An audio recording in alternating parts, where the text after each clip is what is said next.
और यूक्रेन से जारी इस वॉर के बीचों बीच रूस के राष्ट्रपति व्लादिमीर पुतिन पर दबाव बढ़ाने, उन्हें अलग थलग करने की कोशिश जारी है। अमेरिका ने प्रतिबंधों की एक नई कड़ी में पुतिन की बेटियों को शामिल किया और अब बहुत जल्द यूरोपियन यूनियन भी प्रतिबंधों का ऐलान कर सकता है।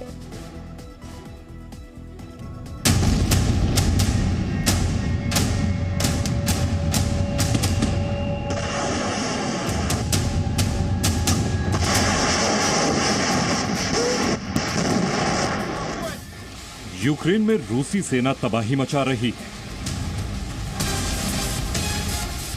कहीं रॉकेट बरस रहे हैं, कहीं बम से हमला, तो कहीं मिसाइलें कहर बरपा रही हैं। यूक्रेन की तबाही की जिम्मेदारी के लिए राष्ट्रपति व्लादिमीर पुतिन पर दुनिया भर से उंगलियां उठ रही हैं। रूस पर हर दिन नए प्रतिबंध लगाए जा रहे हैं ताकि पुतिन को बैकफुट पर ढकेला जा सके। और अब इन प्रतिबंधों की आंच पुतिन के परिवार तक भी पहुंच चुकी है। ये हैं पुतिन की बेटियां।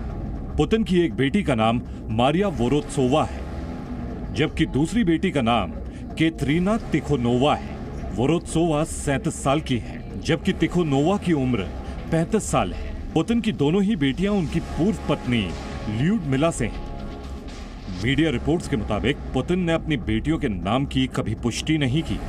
खबर तो यह भी है कि दोनों ही बेटियों को अलग अलग नाम से पुकारा जाता है। पुतिन की बेटियों की कोई आधिकारिक तस्वीर भी नहीं जारी की गई है। पुतिन ने अपनी बेटियों के बारे में जानकारी को काफी गुप्त रखा है। पुतिन पर दबाव बढ़ाने के लिए अमेरिका ने कई दूसरे प्रतिबंधों के साथ उनकी बेटियों पर भी प्रतिबंध लगा दिया है। President Putin and Russian oligarchs stash assets and resources in the bank accounts and of their family members. And so this was an effort to get at those assets, and that's why these individuals were sanctioned. इन अमेरिकी प्रतिबंधों का मतलब होगा कि Putin के परिवार के सदस्य अमेरिकी फाइनेंशियल सिस्टम से पूरी तरह कट जाएंगे और अमेरिका में उनकी संपत्ति फ्रीज हो जाएगी। यूरोपियन यूनियन भी पुतिन की बेटियों पर प्रतिबंध लगाने की तैयारी में है। हालांकि यूरोपीय देशों में उनकी संपत्ति कितनी है, इसके बारे में किसी को भी पता नहीं है।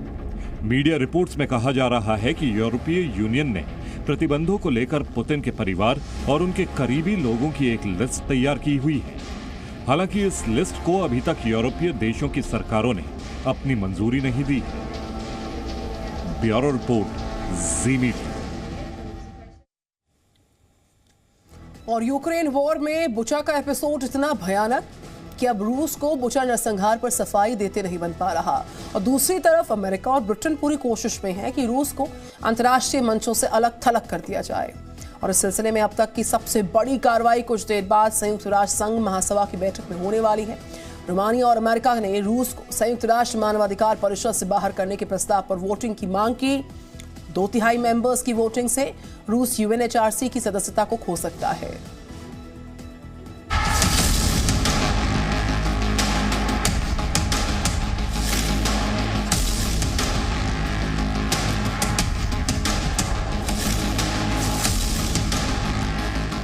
यूक्रेन की बुचा में जो कुछ भी हुआ उसका असली गुनहगार कौन है, यह अभी तक साफ नहीं है। यूक्रेन से लेकर रूस तक दोनों देश एक दूसरे पर आरोप लगा रहे हैं और अंतर्राष्ट्रीय समुदाय बुचा की पारदर्शी जांच की मांग कर रहा है। बुचा की रहने वाली महिला अब्रामोवा बताती हैं कि हमलावरों ने उन्हें घर से निकाला और उनके पति को गोली मार दी।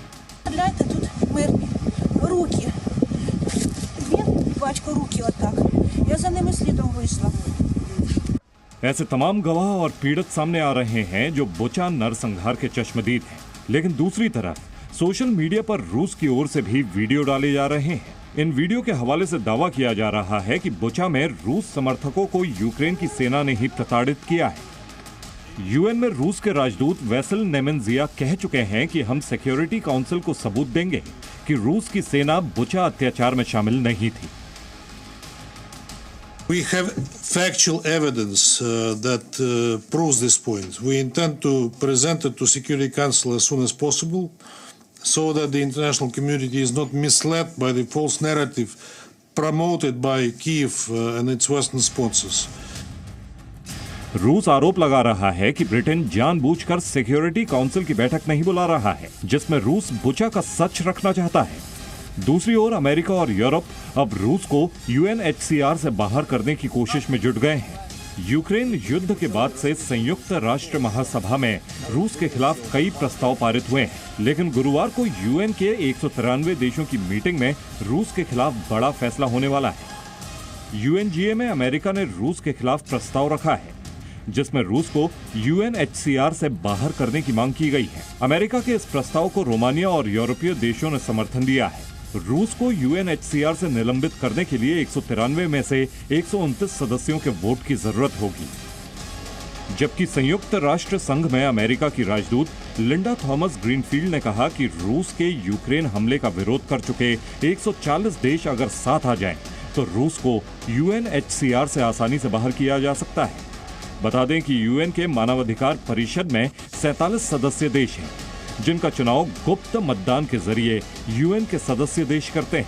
अमेरिका और यूरोपीय देश रूस को ऐसे अहम मंच से ही नहीं, बल्कि दूसरे महत्वपूर्ण गुटों से भी बाहर करने की कोशिश कर रहे हैं।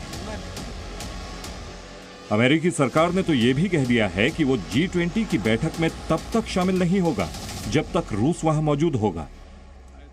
President Biden's made it clear, and I certainly agree with him, that it cannot be business as usual for Russia in any of the financial institutions. He's asked that Russia be removed from the G20, yes. And I've made clear to my colleagues in Indonesia that we will not be participating in a number of meetings if the Russians are there. रूस कह चुका है कि उसे UNHCR या किसी दूसरे अंतर्राष्ट्रीय मंच से अलग करने की कोशिश का बुरा असर यूक्रेन रूस की बातचीत पर पड़ सकता है। मतलब यूक्रेन का युद्ध थमने के आसार कम हो सकते हैं। ये टैंक, ये आर्म्ड व्हीकल्स, ये सैन्य साजो सामान, सब कुछ यूक्रेन के बॉर्डर पर जा रहा है। अमेरिका के कोलोराडो से डेनमार्क पहुंची अमेरिकी सेना के 3rd armed brigade combat team Poland जा रही है, और अमेरिका का प्लान है कि 9 महीने तक उसकी फौज नेटो की सेना के साथ ही रहेगी, क्योंकि बाइडेन कहते हैं कि ये युद्ध अभी खत्म होने वाला नहीं है। This war can continue for a long time, but the United States will continue to stand with Ukraine and the Ukrainian people in the fight for freedom. Biden ही नहीं, नेटो प्रमुख भी बार-बार कह रहे हैं कि पुतिन के इरादे ऐसे नहीं दिखते कि युद्ध खत्म हो रहा है, लिहाजा हमें तैयार रहना चाहिए। No indication that President Putin has changed his ambition to control the whole of Ukraine and also to rewrite the international order. So we need to be prepared for a long haul. We need to support Ukraine, sustain our sanctions, and strengthen our defenses and our deterrence. Because this can last for a long time and we need to be prepared for that. हालांकि Ukraine और रूस के बीच युद्ध रोकने की दिशा में बातचीत जारी है। यूक्रेन ने अपना लिखित पक्ष भी रूस को दे दिया है, लेकिन रूस का कहना है कि यूक्रेन की ओर से बातचीत तेज करने में गंभीरता नहीं दिख रही है, और शायद ये हालात संकेत दे रहे हैं कि अमेरिका और यूरोप अभी यूक्रेन युद्ध खत्म नहीं होने देंगे। Bureau report, ji media. Presenting B News app, available on Google Play and App Store. Download it now.